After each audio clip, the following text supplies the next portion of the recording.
Assalamualaikum warahmatullahi wabarakatuh. Saudara, kembali lagi berjumpa dalam Sapa Kalsel, dan di pagi hari ini kita akan membicarakan tentang tahapan pilkada yang akan diselenggarakan di Provinsi Kalimantan Selatan, dan bersama kami sudah hadir Komisioner KPU Provinsi Kalimantan Selatan, Pak Fahmi Faila Sofa. Betul. Assalamualaikum. Waalaikumsalam warahmatullahi Apa kabarnya nih? Alhamdulillah sehat. Masih suasana Idul Fitri ya.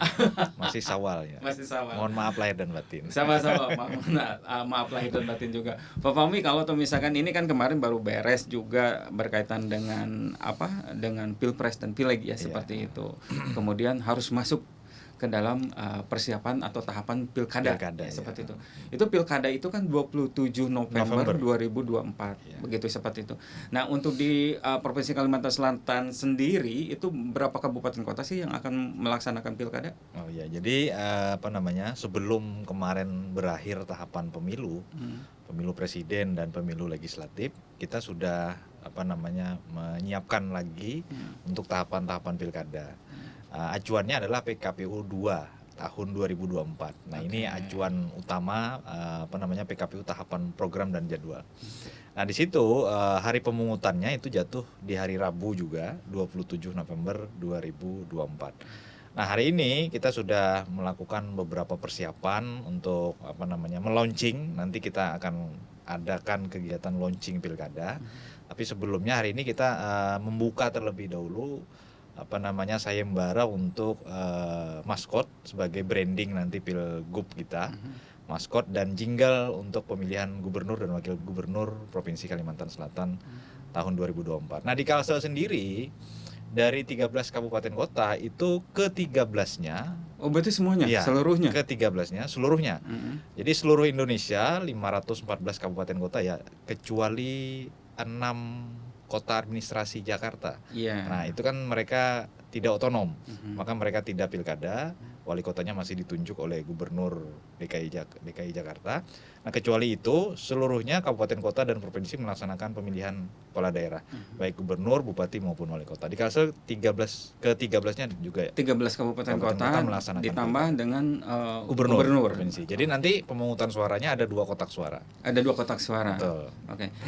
Kalau launchingnya kapan? Launchingnya kita masih belum menentukan ya tanggal. Tapi yang kita planning nanti pada saat launching itu sudah ada pemenang maskot dan jinglenya. Jadi kita sekaligus launching untuk branding untuk maskot dan jingle Pilgub Kalsel 2024. Nah, rencananya sih di bulan Mei lah, di akhir Mei atau pertengahan Mei, seperti itu. Jadi kita sudah bisa launching untuk memulai tahapan pemilihan gubernur. Oke. Berarti setiap kabupaten kota atau KPU-nya juga akan melaunching gitu, seperti itu? Kabupaten kota itu ada yang sudah mulai di akhir April ini melakukan launching. Nah, karena mereka kemarin ada yang sempat sudah melakukan pendaftaran untuk sayembara dan jingle. Mereka sama juga. Jadi mengangkat atau mengusung tema kearifan lokal di wilayah kabupaten kota masing-masing. Kalau kebetulan misalnya maskot dan jinglenya sedang berjalan, bisa dilakukan launching terlebih dahulu. Tapi kalau misalnya mau menunggu sampai ada penetapan pemenang maskot dan jingle dari sayembara tadi, bisa sekaligus pada saat launchingnya. Oke. Seberapa penting sih launching itu? Launching ini kan dalam rangka kita melakukan sosialisasi juga kepada masyarakat. Nah, jadi mengingatkan kepada masyarakat. Kemudian di tahun ini di 2024 di 27 November kita akan berkegiatan lagi, menggunakan hak pilih lagi untuk menentukan pemimpin kita di level lokal, pemilihan gubernur dan bupati wali kota. Iya, sebagai kick off-nya berarti ya. Kick off-nya ya. Oke. Karena mungkin banyak masyarakat juga yang belum tahu seperti itu. Jadi emang harus digenjot ya seperti itu. Oke. Itu launching itu diserahkan ke KPU kabupaten kota ya, tidak ada intervensi dari provinsi misalkan tidak untuk ada. Tidak ada. Jadi karena mereka itu kan kabupaten kota itu bersifat mandiri juga, KPU kabupaten kota. Jadi kita hanya memberikan arahan dan petunjuk. Silahkan mereka secara kemandiriannya melakukan kegiatannya karena mereka punya anggaran masing-masing. Nah, karena ketika pilkada kita kan ada anggaran yang dihibahkan oleh pemerintah daerah untuk pelaksanaan pilkada. Jadi mereka menyusun itu sesuai juga dengan apa yang yang diberikan acuan oleh KPU RI. Nah, misalnya ada tahapan ini dan seterusnya, dan itu ada anggaran. Oh, berarti lonceng itu juga masuk ke dalam tahapan pilkada? Iya, masuk dalam tahapan pilkada. Termasuk juga dengan jingle ya, bagian dari sosialisasi. Bagian dari sosialisasi. Jadi itu nanti yang kita sosialisasikan ke masyarakat. Maskot Pilgub 2024 ini misalnya. Kalau pemilu kan Surasulu kemarin ada burung jalak itu. Nah, itu. Kalau dulu Pilgub Kalsel 2020 apa ya, lupa ya. Ada maskotnya juga. Ada. Jadi setiap momen pilkada itu pasti ada ya. Pasti ada seperti itu. Sebagai sarana sosialisasi lah. Berarti kalau misalkan itu sudah ada aturannya berarti kan, untuk launchingnya juga sudah diatur, karena setiap kegiatan itu untuk kegiatan pilkada seperti itu juga emang harus diatur di dalam aturannya. Ya, jadi ada PKPU yang mengatur terkait dengan partisipasi masyarakat. Nah, di situ dijelaskan salah satu bentuk metode sosialisasi yang bisa dilakukan oleh jajaran KPU provinsi sampai kabupaten kota itu adalah metode sosialisasi secara langsung. Secara langsung ini berupa pembagian bahan, pembagian materi yang bisa secara langsung diterima oleh publik. Jadi itu bisa dalam bentuk barang. Nah, barang ini kan kalau kemarin pemilu kan kita bikin boneka maskot untuk dibagikan pada saat kegiatan sosialisasi ketika KPU goes to kampus, KPU goes to misalnya market, pasar atau sebagainya, itu bisa kita bagikan. Dan kemudian di pasal berikutnya, di pasal 13 di PKPU Parmas itu partisipasi masyarakat itu juga bisa metode sosialisasi bisa dilakukan dengan secara tidak langsung. Nah, secara tidak langsung ini melalui seni musik. Nah, seni musik mungkin kita akan mengangkat nanti yang bersifat kearifan lokal Kalimantan Selatan. Nah, itu nanti melibatkan juri siapa nanti yang untuk? Nah, jurinya itu di dalam keputusan KPU kita membuat keputusan kemarin nomor 25 tahun 2024. Tim juri atau tim penilai ini terdiri dari unsur budayawan, seniman, musisi lokal, kemudian akademisi profesional, dan juga ada unsur KPU. Nah, unsur KPU berarti rigid ya? Ya. Tidak boleh melakukan di luar aturan itu. Iya, betul. Oke. Berarti setelah itu tahapan yang akan dilakukan lagi, kemudian penjurian seperti masuk itu. Masa tahapan seleksi dulu. Kita ada administrasinya juga. Misalnya salah satu syarat bagi rekan-rekan yang ingin ikut dalam sayembara ini, dia harus ber-KTP Kalimantan Selatan. Itu kan syarat. Berarti ada persyaratan khusus. Ada persyaratan khusus dan ada batas maksimal untuk kapan itu terakhirnya begitu ya. Kita tahan dulu. Siap. Kita akan kembali saudara setelah jeda iklan berikut ini.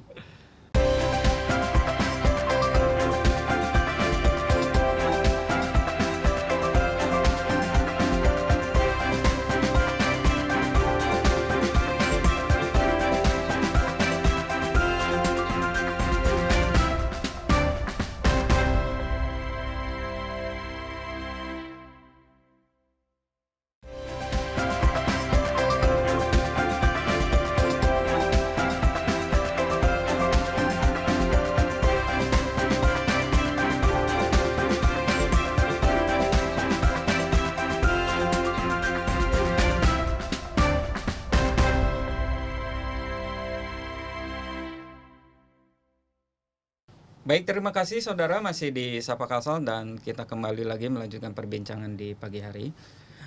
Pak Mas Fahmi, tadi kan ada persyaratannya. Siap. Harus ber-KTP Kalimantan Selatan seperti itu, karena itu berkaitan dengan kearifan lokal seperti itu. Betul. Jelasnya agendanya itu seperti apa sih? Jadi nanti bagi peserta yang ingin ikut berkompetisi dalam sayembara maskot dan jingle, ada persyaratan administrasi yang juga harus dipenuhi. Misalnya tadi salah satunya adalah dibuktikan dengan KTP. Jadi ini bisa peserta ini bisa dari perorangan untuk yang maskot, untuk yang jingle itu bisa dari perorangan, grup atau duo, misalnya ada penyanyi kan, duo atau grup. Nah, ini kemudian selain KTP itu persyaratannya, kemudian dia juga harus menandatangani surat pernyataan terkait dengan Orisinilitasnya itu, ya orisinilitas produknya. karyanya. Oke, ya. Keaslian dan Keaslian. keaslian karya. Kemudian juga ada syarat-syarat administrasi lainnya. Kemudian yang bersangkutan juga ditentukan nanti ketika ingin ikut sayembara ini ada misalnya kalau untuk maskot dia adalah dalam bentuk PDF.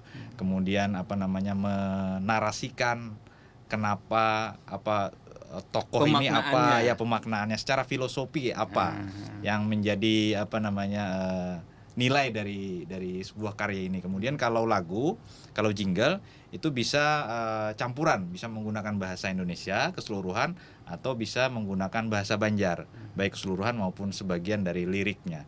Kemudian untuk jingle itu harus dinyanyikan. Jadi harus dengan aransemen lagu ya. Jadi dinyanyikan dan di cover sedemikian rupa, lalu disampaikan kepada KPU, kepada panitia dalam bentuk file soft copy. Dalam bentuk MP4 ya, MP4 dan MP3. Berarti ada audio visualnya seperti itu. Ya. Itu paling lambat dikirim untuk ke KPU-nya kapan? Untuk penyerahan karya dan sekaligus mendaftar itu dari tanggal 24 April sampai dengan 8 Mei. 8 Mei. 8 Mei ya, ada 15 hari. Ada 15 hari. Iya, ada 15 hari. Oke, terus kemudian selanjutnya kita masuk di tanggal 10 dan 11 itu tahapan penjurian.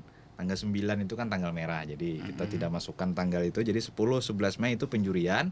Nah, juri ini tadi sebagaimana disampaikan bahwa diambil dari unsur seniman, kemudian budayawan Kalimantan Selatan, kemudian unsur akademisi, tokoh masyarakat dan profesional juga, musisi, termasuk juga ada unsur KPU provinsi. Nah, selanjutnya setelah tanggal 11 kita lanjutkan ke rapat penentuan pemenang.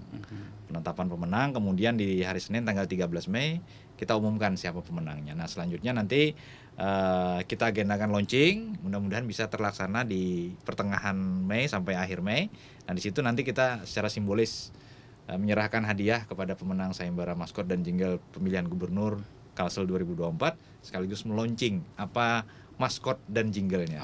Termasuk juga untuk menginformasikan bahwa pilkada gubernur akan dilaksanakan. Termasuk juga tahapan-tahapan lainnya akan kita sosialisasikan di kegiatan launching. Setelah itu apa lagi yang akan dilakukan? Setelah launching kemudian apa lagi yang sebenarnya hari ini kita sudah mulai bekerja. Sekarang kita lagi membuka rekrutmen PPK dan PPS untuk pemilihan gubernur. PPK dan PPS. Jadi berarti serentak ya? Serentak. Jadi 13 kabupaten kota sejak tanggal 23 kemarin sampai dengan tanggal 29 April besok selama 7 hari mereka membuka pendaftaran bagi penyelenggara pemilu PPK PPS yang ingin bergabung mensukseskan pemilihan gubernur 2024. Ad hoc berarti ya? Ad hoc ya. Yang kemarin pemilu udah selesai, udah habis. Udah habis, rekrutmen lagi. Betul. Kenapa nggak dilanjutkan? Ya ini berdasarkan aspirasi dan masukan justru dari kawan-kawan kabupaten kota, bahkan juga aspirasi dan masukan dari masyarakat. Akhirnya oleh pimpinan KPU RI dibuat petunjuk teknis baru, merubah beberapa petunjuk teknis yang sebelumnya telah dijadikan acuan pada pemilu. Lalu untuk rekrutmen badan ad hoc PPK PPS pilkada itu dilakukan dengan mekanisme seleksi terbuka. Untuk masa tugasnya itu hampir sama 6 bulan. Masa tugasnya sama. Jadi mereka untuk yang PPK itu berakhir di 27 Januari 2025. Dan itu bisa diperpanjang kalau misalnya nanti ada gugatan. Jadi mereka bisa maksimum diperpanjang sampai 2 bulan setelah berakhir tahapan. Untuk PPK? Untuk PPK. Untuk PPS-nya? Untuk PPS-nya biasanya sampai Januari saja. Sampai Januari. Sama, iya. Oke. Ada persyaratan juga? Ada persyaratan, tentu ada persyaratan. Jadi persyaratan itu kurang lebih sama dengan kita waktu rekrutmen PPK PPS di pemilu. Syarat usia minimal 17 tahun. Kemudian disarankan maksimalnya 55 tahun. Maksimal 55 tahun. Oke. Tapi memang sebenarnya tidak secara spesifik disebutkan 55 tahun untuk PPK PPS. Yang 55 tahun itu dia KPPS sebenarnya. KPPS sebenarnya yang 55 tahun. Jadi kalau ada yang di atas 55 ya silakan mendaftar. Tapi nanti tetap mengikuti seleksi. Seleksi setelah administrasi diumumkan lanjut ke tes tertulis CAT. Nah, jadi kawan-kawan PPK dan PPS ini mengikuti seleksi tes tertulis menggunakan sistem CAT.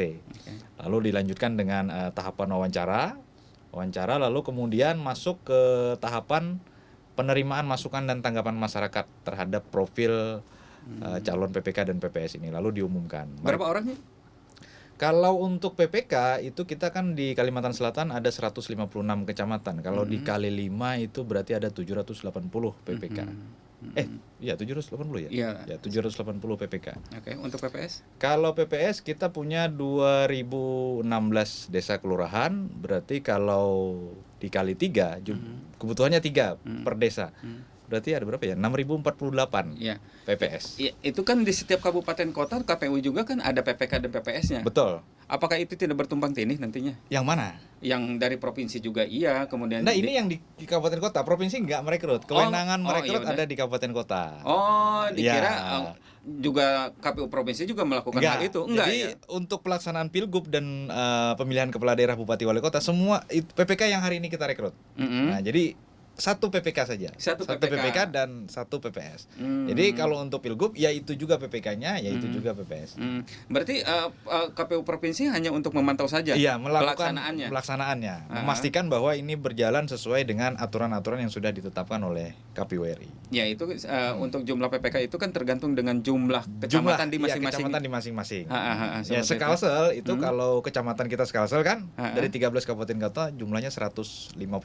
Oke. Kalau desa kelurahan sekalsel dari 13 kabupaten kota tadi jumlahnya 2016. Oke. Itu akan ditugaskan juga untuk pemutahiran data. Nah, kalau kita untuk tahan dulu. Oh, siap. Kita akan kembali saudara setelah jeda iklan berikut ini.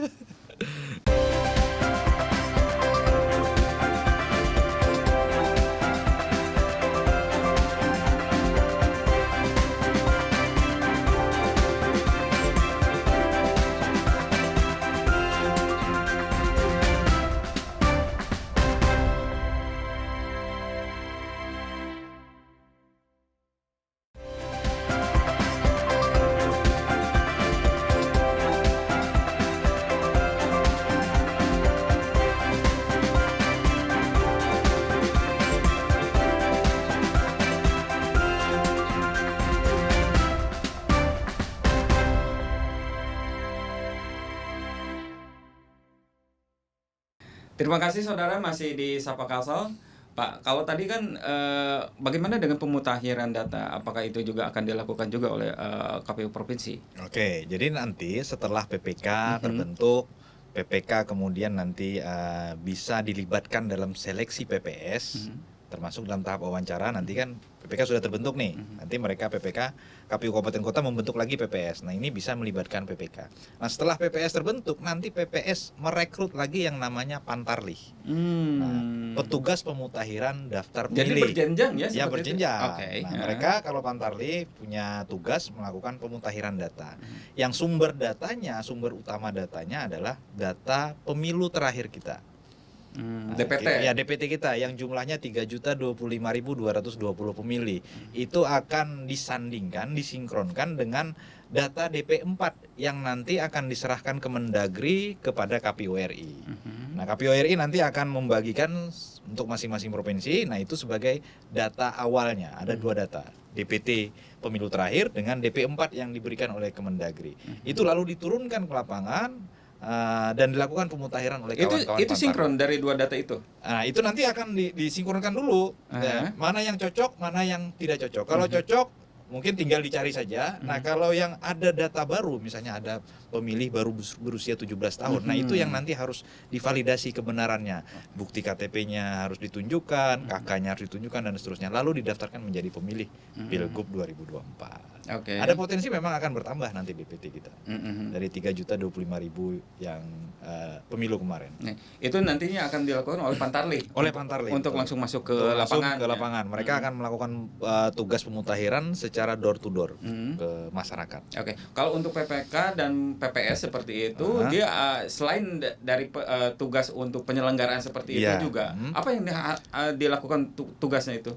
Tugas pokok dan fungsi dari rekan-rekan PPK PPS tentu dia melaksanakan tahapan yang ada di wilayah kecamatan dan di desa. Nah, selain itu nanti kalau dalam tahapan pencalonan, misalnya di pemilihan gubernur atau di pemilihan bupati wali kota, ada misalnya calon perseorangan, independen. Nah, mereka bagi calon perseorangan ini kan biasanya menyerahkan dukungan KTP. Betul. Nah, nanti kerja awal yang akan dilakukan oleh PPK PPS tentu akan melakukan verifikasi faktual terhadap dukungan yang diserahkan oleh bakal calon kepada masing-masing KPU. Nanti PPK PPS yang akan melakukan proses pemutahiran. Jadi mereka juga akan bekerja door to door. Jadi akan mendatangi pendukung sesuai dengan yang dicantumkan oleh bakal calon. Betul nggak Pak? Bapak dukung calon A misalnya. Ini KTP Bapak menjadi pendukung di sini. Nah, jadi itu proses verifikasi faktualnya dilakukan oleh kawan-kawan PPS dan PPK. Oke. Itu untuk pendaftaran dari perseorangan itu sudah dimulai atau kapan itu dimulai? Untuk perseorangan itu sudah akan dimulai tanggal 5 Mei ini. Tanggal 5 sampai dengan Agustus nanti untuk penyerahan dukungan kepada KPU Kabupaten Kota. Nah, nanti untuk pendaftarannya sendiri kalau misalnya dinyatakan memenuhi syarat dukungannya misalnya sesuai dengan jumlah yang ditentukan, maka proses pendaftaran bagi calon bupati, wali kota, gubernur itu dilakukan di bulan Agustus, akhir Agustus. Kalau saya tidak keliru di tanggal 27, 28, 29 Agustus. 3 hari itu adalah masa pendaftaran bagi calon gubernur, bupati dan wali kota. Batas minimalnya berapa? Sehingga perseorangan itu bisa lolos. Kalau untuk di Kalimantan Selatan, kita jumlah penduduk kita ada di ketentuan PKPU itu dari 0 sampai 2 juta, itu dia harus 10%. Dari jumlah DPT. Dari jumlah DPT, 10% dari jumlah DPT. Nah, kita Kalsel jumlah penduduk kita kan ada sekitar 4 juta lebih. Nah, jadi 2 juta sampai dengan 6 juta itu 8,5% minimal dukungan pemilih yang ada di dalam DPT terakhir. Berarti kalau kita punya DPT 3.025.220 pemilih di pemilu kemarin, 8,5%-nya adalah 257.144 dukungan KTP. Dan itu harus tersebar minimal di 50% kabupaten kota yang ada di Kalsel. Setengahnya berarti ada 7 kabupaten kota. 7 kabupaten. Sebaran KTP-nya harus ada di 7 kabupaten kota. Kalau tidak seperti itu berarti tidak memenuhi syarat. Ya. Oke. Belum nanti proses verifikasi faktual ada yang menyatakan diri saya tidak mendukung, maka akan dicoret. Belum lagi misalnya KTP-nya yang diajukan ternyata berstatus ASN, tidak boleh, maka tidak memenuhi syarat. Berkurang terus kan. Nah, tapi ada masa perbaikan nanti, mengajukan kembali untuk. Berapa kali masa perbaikan? Ada 1 kali. 1 kali ya, seperti itu. Untuk dukungan KTP. Ada target ini nggak? Ada target partisipasi, betul seperti itu.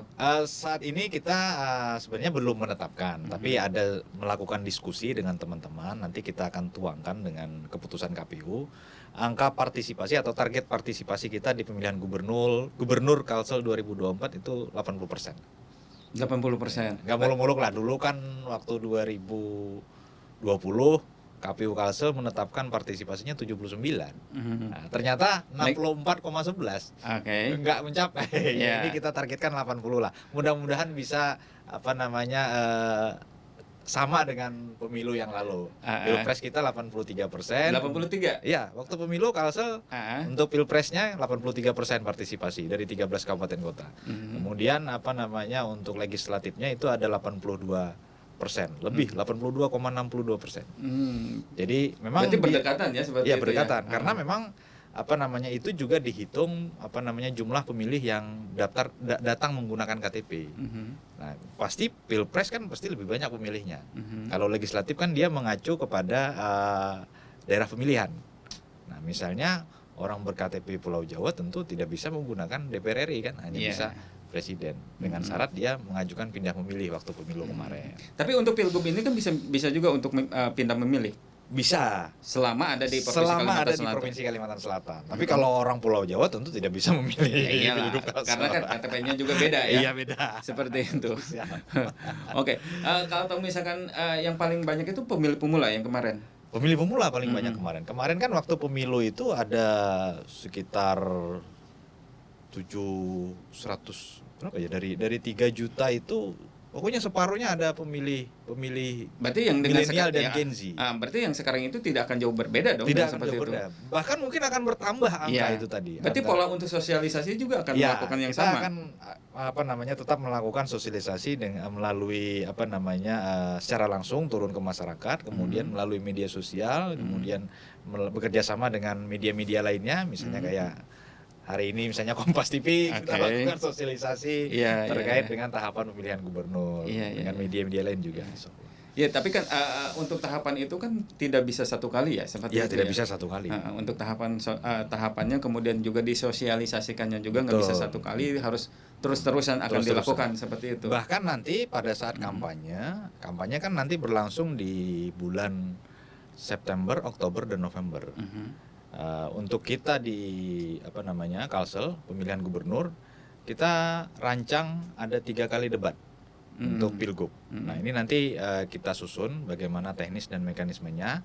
Kita saat ini kan teman-teman masih sibuk menyiapkan sidang perselisihan hasil untuk legislatif.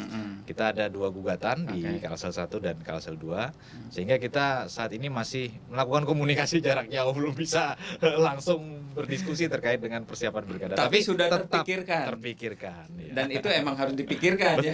Karena agenda yang akan dilakukan itu seperti itu. Gak bisa dibiarkan. Karena ini durasi terbatas. Baik, terima kasih Mas Fahmi. Siap, makasih banyak.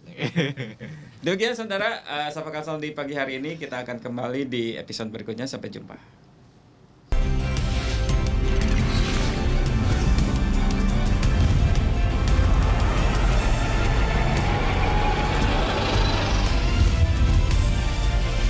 Kompas TV, independen, terpercaya.